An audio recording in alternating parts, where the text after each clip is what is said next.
Good evening, folks. FSD Doctor Talks. De-stress, how to rebuild your system.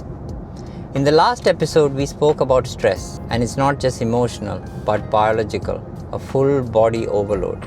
So let's flip that around today. How do you de-stress the body? Not just mentally, physiologically.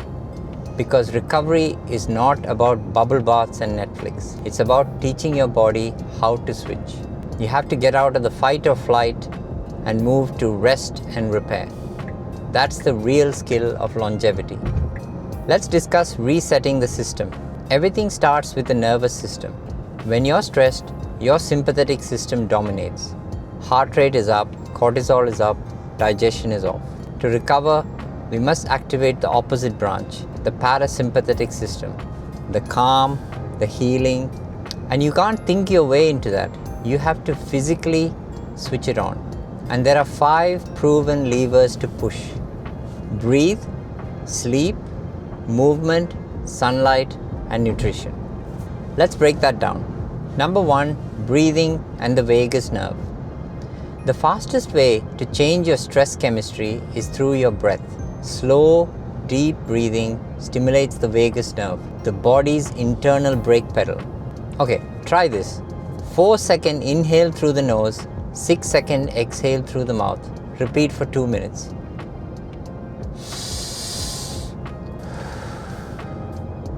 It lowers the heart rate, drops the blood pressure, and tells your brain, we're safe. Also, box breathing, resonance breathing, or even humming all work the same way. That's why people chant, pray, or sing. They're activating the parasympathetic tone. Do this once in the morning and once before sleep. It's free medicine, guys. Now, number 2, sleep and circadian rhythm. Sleep is your ultimate de-stress system. When you miss it, your cortisol rhythm flattens and every stress response amplifies. So build a sleep ritual.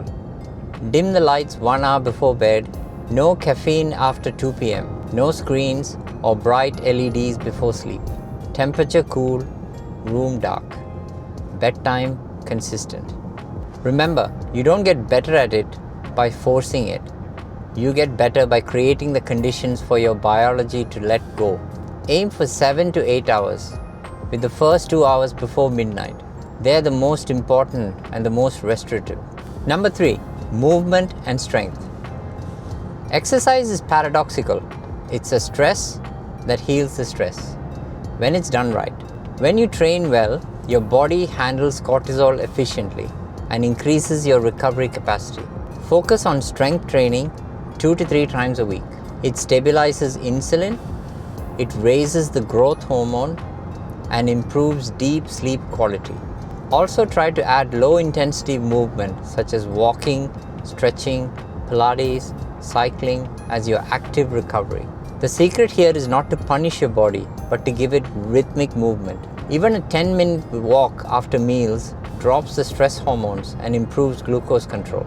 Remember, your muscles are your stress sink. Use them. Number 4, sunlight and environment. Your body's stress clock is synced by light. Morning sunlight on the eyes tells the brain it's daytime, and it produces serotonin and sets the circadian rhythm. Even 10 minutes of morning light lowers the cortisol for later in the day and improves melatonin release at night. So get daylight early and dim the lights at night. You're not adjusting mood, you're rewiring the stress response. And if you can, add nature. Being in green space reduces amygdala activity, literally calming the fear circuits in the brain. Number 5, food and metabolic calm. Remember how we said stress isn't just emotional, it's metabolic too. Remember how we said stress isn't just emotional, it's metabolic too. Every glucose spike, every processed snack is a small hit to your stress system. So de-stress your metabolism. Eat real food, protein in every meal, about 1.6 grams per kilo of lean body weight. Add fiber, healthy fats, and add color to your meals. Avoid the grazing. Give your body windows of fasting so insulin and cortisol get a break. And I don't need to tell you all, hydrate properly. Limit alcohol and caffeine. Both mimic stress chemistry. When your sugar is steady, your mood and focus stabilize too. Metabolic calm is equal to mental calm. Now, coming to mind, reflection, and perspective. Now, once you stabilize the body, you can work on the mind. You can't meditate if your cortisol is sky high and your blood sugar is crashing. Start small. 1 minute of stillness, breathe, notice the tension leaving the jaw and the shoulders. Don't aim for perfection, aim for awareness. Journaling gratitude, practice, prayer, even a short daily reflection lowers amygdala activity and builds emotional regulation. Remember, you don't control stress by thinking less. You control it by regulating physiology first and then letting the mind follow. Now, coming to recovery and downtime. We underestimate stillness. Athletes know this. Progress happens in recovery, not during effort. Take micro breaks. Pause between tasks.